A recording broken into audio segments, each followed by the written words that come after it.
Hello everyone, मैं वैभव श्रीवास्तव एक बार फिर से आप सभी का स्वागत करता हूं आपके यूट्यूब चैनल सक्सेस प्राइड पर। और जैसा कि आप सभी को पता है कि हम रेलवे इंजीनियरिंग की कंप्लीट सीरीज़ आपके लिए लेकर के आए हैं, जिसमें आज हमारा है लेक्चर नंबर 3। और इस लेक्चर में हम बात करने वाले हैं रेलवे गेजेस की and railway track cross section की। साथ ही साथ आपको पता होगा ये कंप्लीट हमारा कोर्स पैकेज होगा, जिसमें हम प्रैक्टिस सेशन भी इंक्लूड करेंगे। साथ ही साथ एक्सक्लूसिवली ये एमपीपीएससी एई और एसएससी जेई एग्जाम्स के लिए रहेगा। ठीक है, अगेन मैं बात करता हूँ यहाँ पर कि आज हम पढ़ने वाले हैं गेजेस ऑफ रेलवे ट्रैक के। ऑलरेडी मेरे 2 लेक्चर इसी यूट्यूब चैनल पर अपलोड हो चुके हैं। आपने यदि वो नहीं देखे हैं अभी तक तो पहले उनको कंप्लीट भी कर सकते हैं और फिर इस लेक्चर को ही कंटिन्यूएशन में कंप्लीट कर सकते हैं। इन सभी के पीडीएफ्स जो हैं वो आपको टेलीग्राम ग्रुप में मिलेंगे।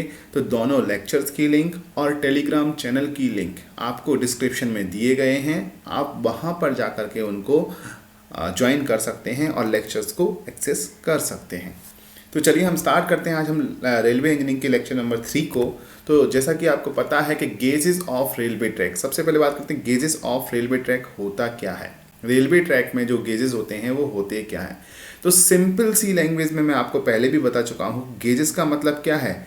जो भी हमारा रेल्स हैं ये हमारे रेल्स हैं, ठीक है। और अगर हम इस रेल्स की बात करते हैं, एक रेल्स यहाँ पर है ये इस तरीके से, और दूसरा रेल मेरा जो होगा वो यहाँ पर होगा इस तरीके से।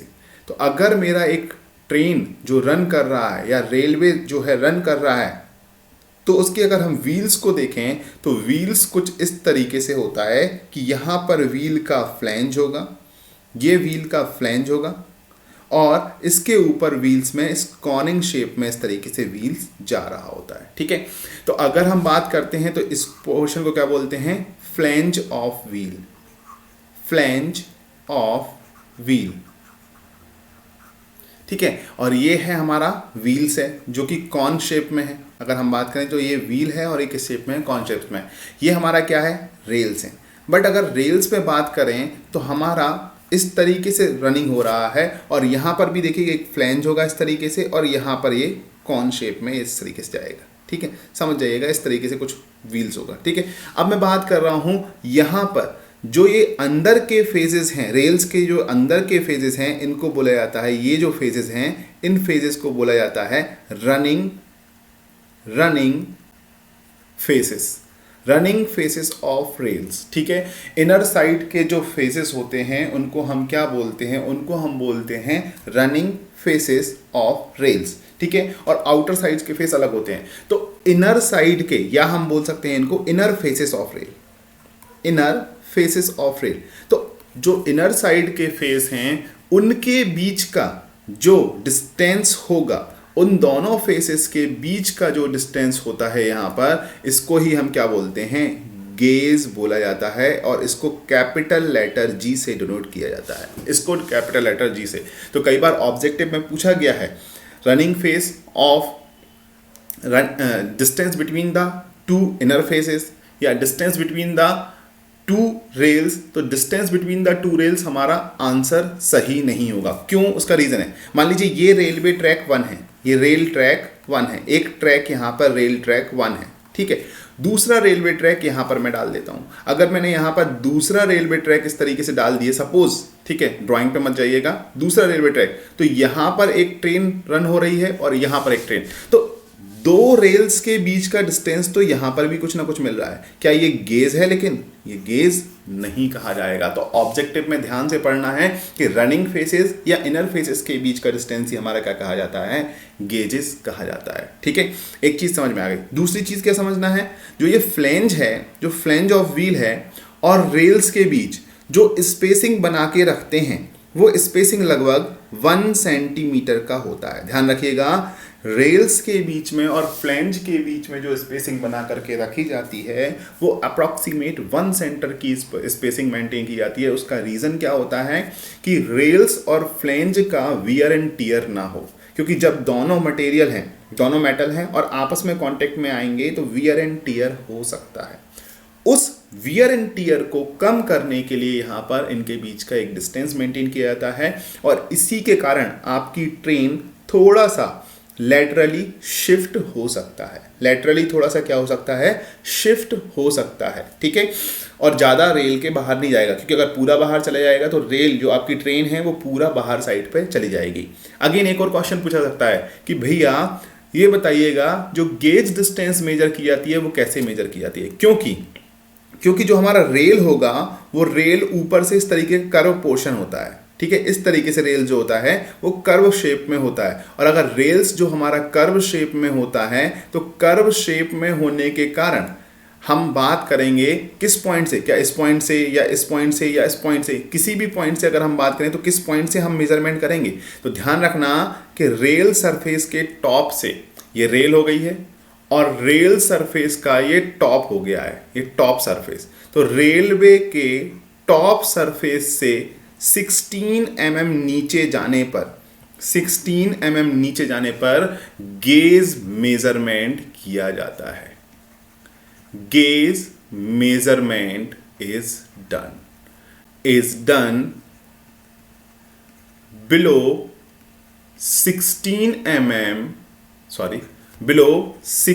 mm from top surface of rail, from top surface of rail. तो ये भी एक ऑब्जेक्टिव बन के आपसे पूछा सकता है कि गेज का मेजरमेंट कहाँ करते हैं। अब हमें दोनों रेल्स पे देखना है कि गेज का मेजरमेंट किस तरीके से किया जाता है, तो हमें ये चीज़ें यहाँ पर ध्यान देनी है। तो क्या क्या पॉइंट पढ़े आपने, एक बार देख लेते हैं। तो बोला गया है internal distance between the running और गेज फेसेस, रनिंग फेसेस या gauge faces of the rail, या हम बोलेंगे अदर वर्ड्स में distance between the inner portion of rails, उसको हम क्या बोलते हैं, गेज। और किससे डिनोट करते हैं, कैपिटल जी से डिनोट करते हैं। तो हमें ये ध्यान रखना है।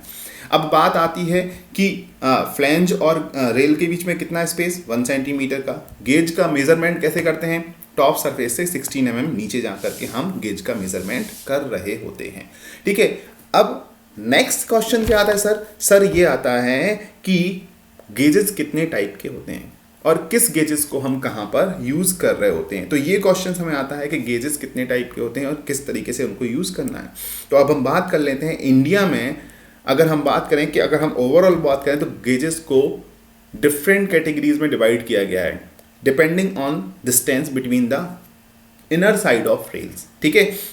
तो एक हमारा होता है broad gauge, metre gauge, narrow gauge, feeder gauge, और इसको लाइट गेज भी नाम दिया गया है, और एक होता है स्टैंडर्ड गेज। तो देखिएगा इनिशियली जो हम बात करते हैं इंडिया में जो जनरली यूज्ड किया जाने वाला गेज है वो होता है ब्रॉड गेज। अब अंतर क्या है, लेंथ, या हम बात करेंगे डिस्टेंस, गेज डिस्टेंस या गेज लेंथ कितना होता है। तो यहाँ पर वैल्यू मीटर में दी गई है, यहाँ फुट एंड इंचेस में दिया गया है, ठीक है। तो अगर हम बात करें तो ये वैल्यू बिल्कुल टेबल याद होना चाहिए, कंठस्थ होना चाहिए, क्योंकि यहाँ से क्वेश्चन बहुत बार पूछा गया है। ब्रॉड गेज को हम बीजी से भी डिनोट करते हैं और इसकी वैल्यू होती है 1.676 मीटर, 1.676 मीटर।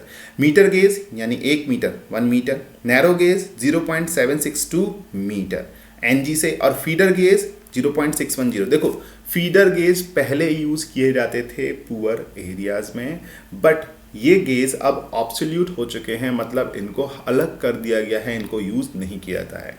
और some special type of project work, special type of project work, अगर हम बात करें स्पेशल प्रोजेक्ट वर्क होते हैं कुछ, उनके लिए हम अलग से कुछ गेज यूज करते हैं जिसे हम बोलते हैं स्टैंडर्ड गेज, और इसकी वैल्यू होती है 1.435 मीटर।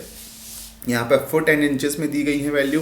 अब हम थोड़ा सा यूज़ करते हैं। एक क्वेश्चन जनरली पूछा जाता है कि इंडिया में यूज़ किया जाने वाला गेज कौन सा है, तो ध्यान रखिएगा इंडिया में यूज़ किया जाने वाला जो गेज है वो ब्रॉड गेज है, ब्रॉड गेज जनरली, ठीक है। मीटर गेज भी यूज़ किया गया है इंडिया में, लेकिन इंडिया में 1-2 प्लेसेस पे, जैसे हम बात करेंगे नीलगिरी माउंटेन रेलवे में, नीलगिरी माउंटेन रेलवे में इंडिया में अगर हम बात करें तो यहाँ पर मीटर गेज यूज़ किया गया है। उसके अलावा यूरोपियन कंट्रीज़, जो यूरोपियन कंट्रीज़ हैं वो हमें यहाँ पर मीटर गेज ज़्यादा यूज़ करते हैं, और नैरो गेज भी हमारा हिली एरियाज़ में। तो ये दोनों गेज हैं जो माउंटेन रेलवे के हैं, यानी माउंटेन, जब हिली एरियाज़ की बात करेंगे वहाँ पर ये दोनों गेज जनरली यूज़ किए जाते थे, बट हम बात करेंगे हिली एरियाज़ में नैरो गेज, क्योंकि स्पेस लिमिटेड होता है। फीडर गेज मैंने बताया पुअर एरियाज़ में करते थे और जो कि अब ऑब्सोल्यूट हो चुका है। मेट्रो गेज, जो हम दिल्ली मेट्रो की बात करें या स्टैंडर्ड गेज है, उन गेजेस को मेट्रोज में जनरली यूज़ किया जा रहा है। अब देखिएगा गेज जैसे जैसे हम बात करेंगे, नैरो गेज यानी छोटी लाइन की ट्रेनें, तो ये कम स्पीड पे दौड़ रही हैं, जबकि ब्रॉड गेज जो बड़ी बड़ी ट्रेनें हैं वो ज़्यादा स्पीड पे। स्टैंडर्ड गेज में कुछ और स्पीड अलग है।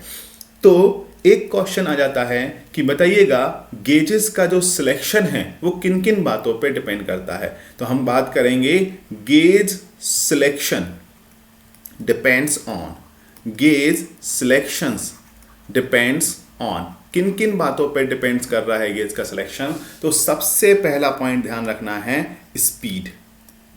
स्पीड के यदि मुझे हाई स्पीड चाहिए है तो गेज बड़ा साइज का होना चाहिए और जनरली हम इसके लिए ब्रॉड गेज यूज करते हैं। तो हम बात करेंगे यहाँ पर स्पीड ऑफ व्हीकल्स या स्पीड ऑफ लोकोमोटिव, या हम बात करेंगे स्पीड ऑफ व्हीकल क्या है, उसके बेसिस पे हम गेज, कम स्पीड रखना है हम छोटे गेजेस यूज कर सकते हैं, ज़्यादा स्पीड रखना है हम उस तरीके से काम करेंगे।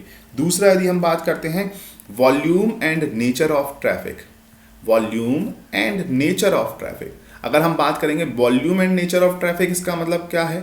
इसका मतलब है कि हमें ज़्यादा पैसेंजर्स हैं, अगर एक रूट है ए से बी के लिए, ए और बी के बीच में कोई एक रूट है, वहाँ पर ज़्यादा से ज़्यादा पैसेंजर्स टू एंड फ्रो ज़्यादा करना है, गाड़ियाँ ज़्यादा यहाँ वहाँ जा रही हैं, ठीक है, तो उस कंडीशन में हमें ब्रॉड गेज यूज़ करना होगा। ठीक है, अगर कम गाड़ियां जा रही हैं, कम वॉल्यूम है, ट्रैफिक कम है, नेचर है क्या है, एक साइड वाले जाने का है, दोनों साइड जाने वाले का है, उसके बेसिस पे हम यहाँ पर यूज़ करेंगे नेचर ऑफ ट्रैफिक के बेसिस पे। तीसरा बात करते हैं हम ट्रेन, जो भी हमारा ट्रेन है, ठीक है, ट्रेन है या फिजिकल फीचर है। अगर हम बात करेंगे ट्रेन ऑफ कंट्री, ट्रेन और physical feature of country, physical feature of country, ठीक है। अगर हम बात करेंगे ट्रेन या फिजिकल फीचर ऑफ कंट्री की बात, मान लीजिए हिली एरियाज है, ठीक है, हिली एरियाज है, तो हिली एरियाज में हम नैरो गेज या फिर मीटर गेज यूज करते हैं, जनरली नैरो गेज यूज कर लेते हैं, ठीक है। पुअर एरियाज है, फीडर गेज या नैरो गेज यूज कर लेते हैं। लेकिन अगर फ्लैट ट्रेन है तो जनरली हमारी कोशिश होती है हम ब्रॉड गेज को प्रेफर करें, क्योंकि उसमें हाई स्पीड ट्रेन्स रन हो सकते हैं, ठीक है। अगर हम बात कर रहे हैं कि जो एरिया डेवलप्ड हो रहा है उसके बेसिस पे भी बात करेंगे, और वहां पे कॉस्ट ऑफ कंस्ट्रक्शन क्या है, यानी revenue generation, cost of construction क्या है। ऐसा तो नहीं कॉस्ट ऑफ कंस्ट्रक्शन ज़्यादा है और हमारा रेवेन्यू जनरेशन है तो हम उस पर भी बात करते हैं। तो रेवेन्यू पे भी डिपेंड करता है कि रेवेन्यू किस तरीके का मिल रहा है, इस बात पे भी हमारा गेज सिलेक्शन डिपेंड कर रहा होता है।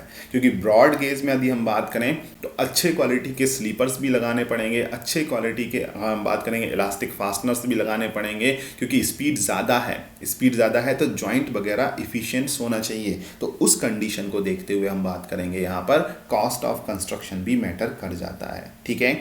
साथ ही साथ अगर आपसे पूछा जाए कि अगर हम बात करते हैं कि एक गेज अगर मान लीजिए ब्रॉड गेज जा रहा है तो क्या हम इसको मीटर गेज की ट्रेन को यहाँ पर मीटर गेज में कन्वर्ट कर सकते हैं? नहीं, जनरली ये कंडीशंस प्रेफर नहीं की जाती हैं, क्योंकि एक बहुत ही क्रिटिकल और बहुत ही डिफ़िकल्ट ऑपरेशंस होता है कि ब्रॉड गेज को मीटर गेज पे हम लेकर के जाएं, बहुत ही डिफिकल्ट। मान लीजिए आप यहाँ पे 2 ट्रैक बना रहे हैं, एक ब्रॉड गेज जा रहा है और बीच में इसके मीटर गेज बना दे रहे हैं, ठीक है, ये मीटर गेज का आपने ट्रैक डाल दिया, तो ये प्रॉब्लम अगर हम बात करें, ये आपने इस तरीके से डाला, ये मीटर गेज का हो गया है और ये किसका हो गया है, ये ब्रॉड गेज का जा रहा है, तो ये बहुत ही कम्बरसन प्रॉब्लम हो जाती हैं, डिफिकल्ट और क्रिटिकल प्रॉब्लम्स हो जाती हैं। इस तरीके की प्रॉब्लम्स को हम एनकाउंटर नहीं करना चाहेंगे, क्योंकि इंडियन रेलवे का मूल मकसद है सेफ्टी को ध्यान में रख करके यहाँ पर सारी चीज़ें कर जाती हैं। तो ध्यान रखना, gauge should be uniform throughout the path या throughout as far as possible, ठीक है। तो हम क्या बोलेंगे, एक नोट करके पॉइंट लिख लेते हैं, नोट करके लिखते हैं, क्या नोट हमें ध्यान रखना है, gauge should be uniform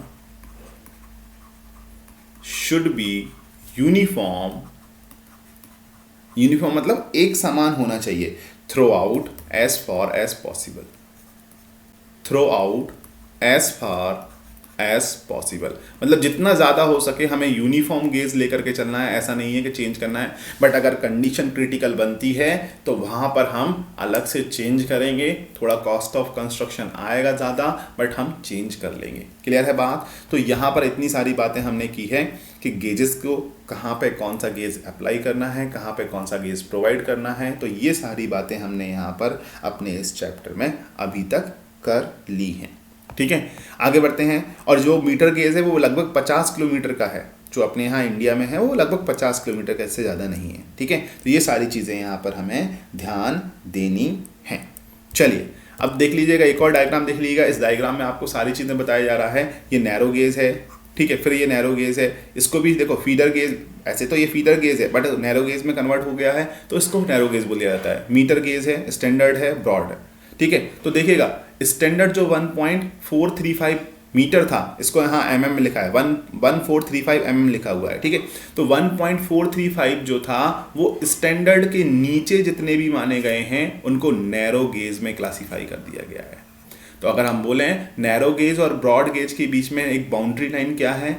standard gauge, और वो कितना है? 1.435 मीटर। 1.435 मीटर यहाँ पर मेंशन किया गया है। तो कई बार इस तरीके के क्वेश्चंस भी यहाँ पर आपसे पूछा जा सकता है, तो ये चीज़ यहाँ पर ध्यान रखना है। ठीक है, चलिए आगे बढ़ते हैं। यहाँ पर तो गेजेस से रिलेटेड यहाँ पर हमने सारी बातें कर ली हैं कि गेज कैसे होते हैं, गेज को प्रोवाइड कैसे करते हैं, गेज के सिलेक्शन का क्राइटेरिया क्या है, और कितने टाइप के गेजेस यहाँ पर हम यूज़ कर सकते हैं। ठीक है, अब आगे बढ़ते हैं तो हम फॉर्मेशन की बात करते हैं कि रेलवे ट्रैक का क्रॉस सेक्शन। ठीक है, तो यहाँ पर दो डायग्राम, एक डायग्राम और दो डायग्राम, ये थोड़ा सा कलर डायग्राम है और यही उसका ब्लैक एंड वाइट फॉर्म है। तो दोनों हैं, शक्तिमान ही गंगाधर है और गंगाधर ही शक्तिमान है, ध्यान रखिएगा। ठीक है, तो यहाँ पर हम बात कर रहे हैं कुछ बेसिक डेफिनेशंस हैं जो आपसे ऑब्जेक्टिव में पूछी गई हैं। पूछ लिया है फॉर्मेशन विड्थ को कैसे डिफाइन करोगे, पूछ लिया है बैलास्ट क्वेश्चन क्या होता है, पूछ लिया है कि जो बैलास्ट का बेड है उसका साइड स्लोप कितना होता है, पूछ लिया गया है कि बताइएगा कि हमारा सीज विड्थ क्या कहलाता है। तो ये सारे छोटे छोटे डेफिनेशन हैं जो हम यहाँ पर कवर अप करने वाले हैं। तो देखिएगा, सबसे पहले पढ़ते हैं सीज विड्थ। सीज विड्थ होता क्या है? अगर मैं आपको मोटा मोटा यहाँ हिसाब बताऊँ तो किस तरीके का आपको दिख रहा होगा कुछ क्रॉस सेक्शन। ये यहाँ पर रेल है, ठीक है, यहाँ पर भी ये एक रेल है, रेल के नीचे यहाँ पर स्लीपर्स हैं और स्लीपर्स के नीचे यहाँ पर बैलास्ट का बेड है।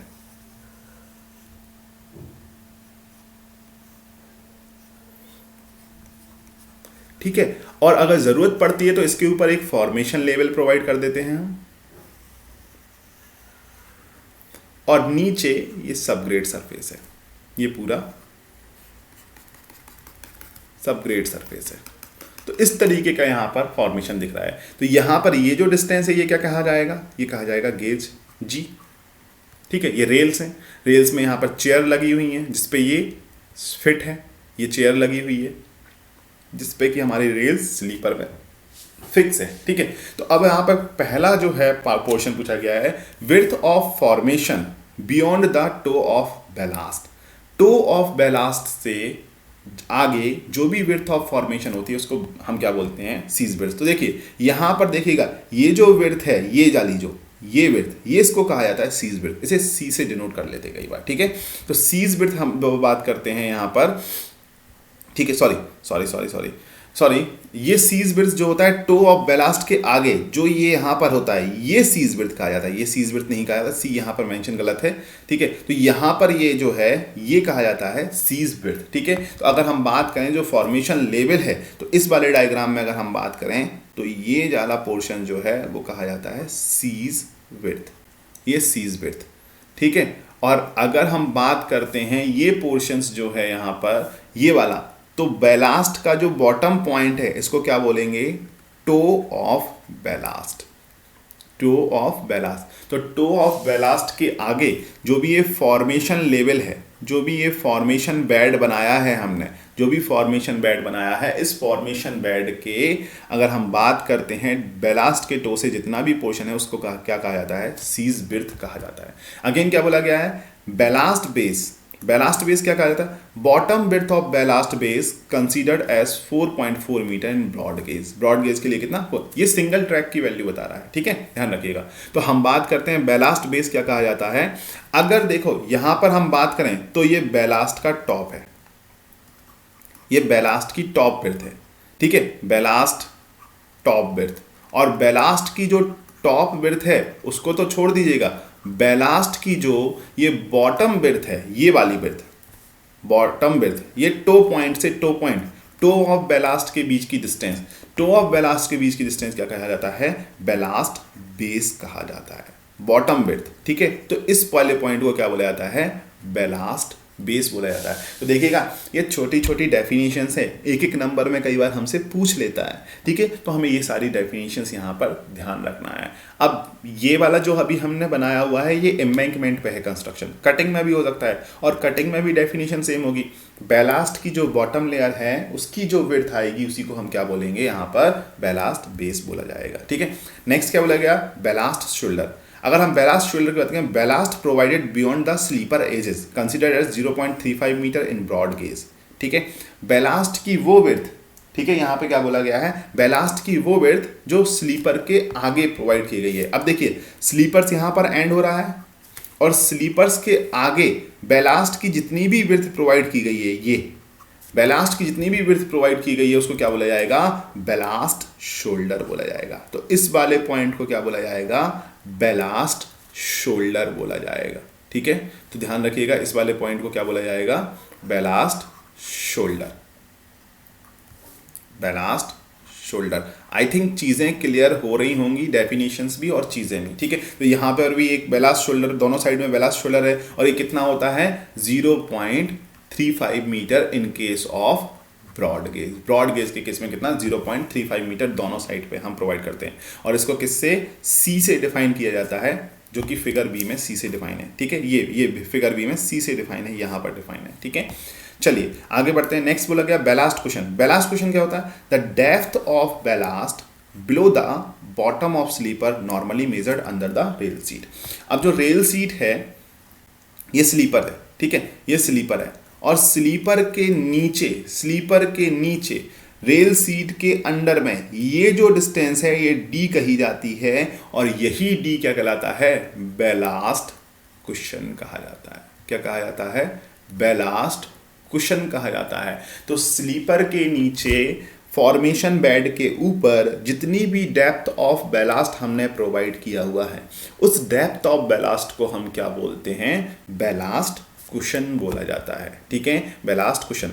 अगेन क्या पूछा गया है कि फॉर्मेशन विड्थ, तो टॉप विड्थ ऑफ एम्बैंकमेंट का जो टॉप विड्थ है और बॉटम विड्थ ऑफ कटिंग, या कटिंग में जब हम बनाएंगे तो बॉटम विड्थ होगा, टॉप विड्थ ऑफ एम्बैंकमेंट या बॉटम विड्थ ऑफ कटिंग उसको क्या बोलता है, फॉर्मेशन विड्थ। तो देखो अगर हम बात करें फॉर्मेशन बेड, तो फॉर्मेशन बेड यहाँ से लेकर के यहाँ तक है। तो अगर हम बात करें तो ये फॉर्मेशन विड्थ जो है वो formation width top width of formation, यही हमारी फॉर्मेशन विड्थ कही जाएगी या नहीं।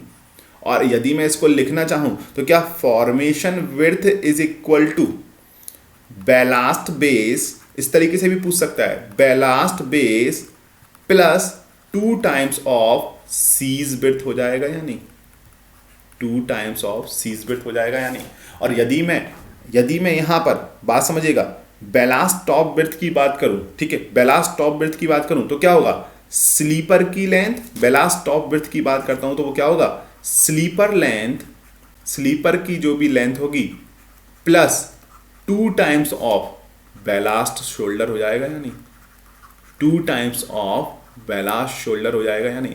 तो कई बार हमें इस तरीके से पूरा एनालिसिस करना होता है, बट हम जो मेन डेफिनेशंस होते हैं उनको पढ़कर चले जाते हैं और फिर हम बोलते हैं क्वेश्चंस आउट ऑफ सिलेबस आया हुआ था, क्वेश्चन आउट ऑफ सिलेबस आया था, but actually out of syllabus नहीं है, हमें चीज़ें प्रॉपरली समझना है यहाँ पर किस तरीके से हैं, तो आप यहाँ पर आसानी से आंसर दे सकते हैं। ठीक है, तो यहाँ पर हमने क्रॉस सेक्शन की बात की। अगेन मैं बता दे रहा हूँ, जो बेलास्ट का ये क्रॉस सेक्शन है, ध्यान रखिएगा, बेलास्ट का जो ये स्लोप है, साइड स्लोप, वो कितना होता है 1.5:1। कितना होता है 1.5:1।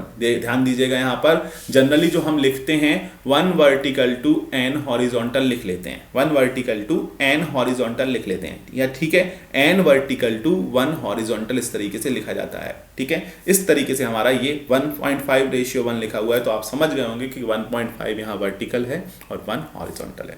बट यहाँ पर बात करेंगे 2:1 है। ठीक है, अगर हम बात करेंगे फॉर्मेशन बेड या फॉर्मेशन की बात है, तो फॉर्मेशन बेड की बात है, उसका जो स्लोप होगा वो कितना होगा 2:1 होता है। ये भी ध्यान रखना होगा, 2:1 होता है, और इसका मतलब भी होगा 2 vertical to 1 horizontal. But generally हमारा नोटेशन इस तरीके से लिखा जाता है, बस इस डायग्राम में थोड़ा सा चेंज करके लिखा है, क्योंकि हमें 1 हॉरिजॉन्टल लिखा जाता है, ये नोटेशन लिखा जाता है। ठीक है, n वर्टिकल टू 1 हॉरिजॉन्टल। ठीक है, तो इस डायग्राम में नोटेशन अलग है, ध्यान रखिएगा। ये 2 हॉरिजॉन्टल टू 1 वर्टिकल है, और ये भी 1.5 हॉरिजॉन्टल टू 1 वर्टिकल है। ठीक है, सॉरी, हाँ चलिए, हाँ सही है।